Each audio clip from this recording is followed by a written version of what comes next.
வணக்கம் நேயர்களே. கண்கள் ஃபேஷன் ஜுவல்லரி தங்கம், வெள்ளி, வைரம் மற்றும் பிளாட்டினம் சபரிமலை சீசன். சபரிமலையில் ஐயப்ப பக்தர்களோட கூட்டம் வேறு அதிகமாக போயிட்டுருக்கு அப்படின்னு சொல்லிட்டு கேள்விப்பட்டிருந்தோம்.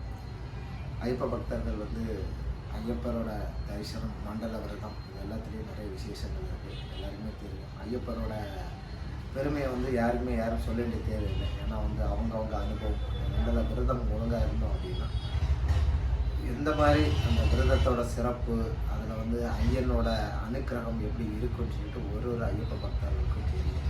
ஏன்னா ஐயப்பனோட இதே தெய்வம் அவர் தான். மாலை போட்டாலே நீ தான் ஐயப்பன், அந்த மாதிரி. அதனால் அது சொல்ல வேண்டிய தேவையில்லை. இருந்தும் அந்த ஒரு வாட்டி போனாலும் திரும்ப நம்மளை அழைக்கிறது, அதான் காந்தமலை ஜோதி அப்படின்னு. ஸோ அது ஒரு வாட்டி போயிட்டோம் அப்படின்னா திரும்ப அந்த காந்தமலை ஜோதி